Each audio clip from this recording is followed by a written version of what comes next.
Shabbat Shalom à tous, j'espère que vous allez bien par la grâce du Tout-Puissant.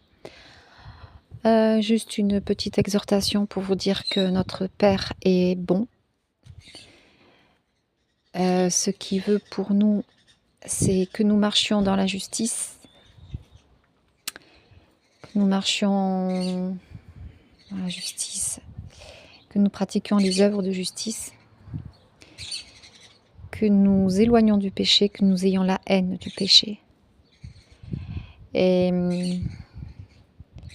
il nous demande aussi d'alerter le peuple de Dieu,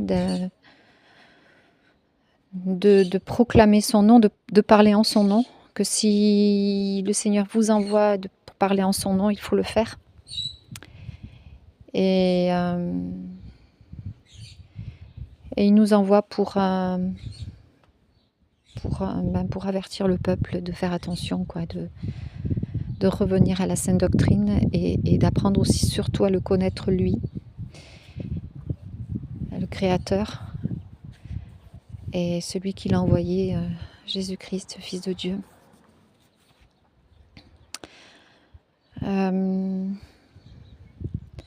Il y a beaucoup de choses qui se disent sur les réseaux sociaux, partout, tout autour de nous, puis depuis plus de 2000 ans aussi. Le christianisme a véhiculé des doctrines qui ne sont pas de Dieu. Et ils ont utilisé le nom de l'Éternel en vain. Et le commandement de Dieu dit, tu n'utiliseras pas le nom de l'Éternel, ton Dieu, en vain. Et c'est ce que font la majorité des chrétiens. C'est grave. C'est grave, très grave, très très grave. Parce que bon, on peut faire et on peut dire ce que l'on veut, on peut faire ce qu'on veut, on peut dire ce que l'on veut. La parole, elle reste la parole. Ça veut dire que ce que l'Éternel a décrété, c'est acté, c'est scellé. C'est scellé dans les cieux, c'est scellé sur la terre, c'est scellé. Et ce qu'il a décrété, l'Éternel, c'est ce qui va arriver. Donc on peut dire ce qu'on veut. On peut faire ce qu'on veut, voilà, hein, pensant que c'est Dieu qui a dit que c'est comme ça. Sauf si l'Éternel vous dit, l'Éternel nous dit qu'il est les sacrifices.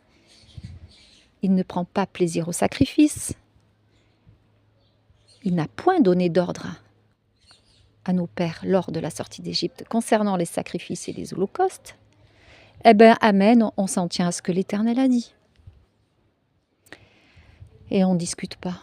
On n'essaie pas de dire, ah ouais, non, mais bon, ce que Dieu a voulu dire, c'est que là, c'est... Non, c'est pas comme ça que ça se passe. L'Éternel a décrété, l'Éternel a dit, l'Éternel a parlé. On s'en tient à ce que l'Éternel a dit, point. C'est tout.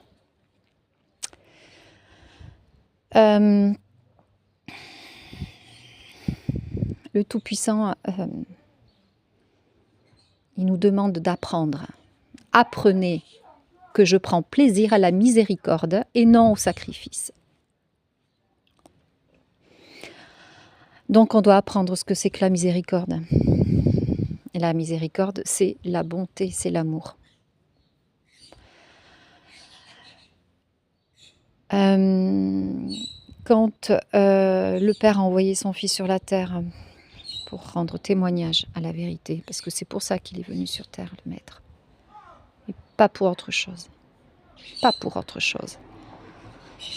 Je suis née, je suis venue sur la terre pour rendre témoignage à la vérité. Point barre. Quand les pharisiens sont venus pour mettre le Maître à l'épreuve concernant cette femme adultère, ils voulaient le mettre à l'épreuve. Que celui qui n'a jamais péché lui jette la première pierre. Ah ben, les pharisiens, ils avaient pour habitude de lapider les hommes et les femmes. Les deux, hein, pas que la femme. Bon, là, c'est la femme en l'occurrence pour cet exemple-là, mais c'était l'homme et la femme qui lapidaient les pharisiens quand ils commettaient adultère. Ils lapidaient, ils tuaient. Quand ils désobéissaient à la loi, les pharisiens, ils mettaient à mort. Qu'est-ce que dit le Maître? Que celui qui n'a jamais péché lui jette la première pierre. Alors là, ce que je voudrais vous dire là, dans la première alliance, il y a un passage, je ne sais plus où exactement, où il fait mention que les 2 furent mis à mort, l'homme et la femme, parce qu'ils avaient commis adultère et que c'est l'Éternel qui a commandé cela. Alors, est-ce que vous pensez que ce passage est inspiré de Dieu? Parce que Jésus-Christ, quand il est venu sur la terre, il aurait pu dire, bah, c'est moi qui ai parlé, oui, mettez-la à mort, parce que c'est écrit, puisqu'il est la parole vivante. Or, dans cet exemple de la femme adultère, le maître n'a pas dit ça. Il n'a pas dit que c'était lui qui avait dit ça.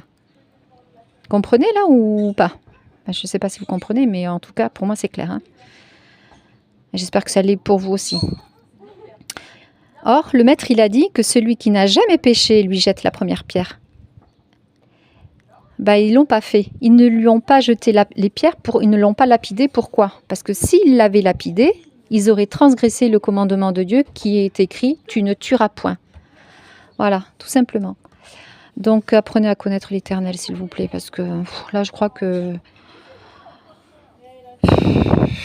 Là, on est à la fin, là, et j'ai l'impression que... ouais, bon, bah, c'est du gloubi-boulga spirituel à tous les niveaux, et le Seigneur, il ne veut pas, voilà, il ne veut pas la mort des innocents, surtout pas tuer, quoi.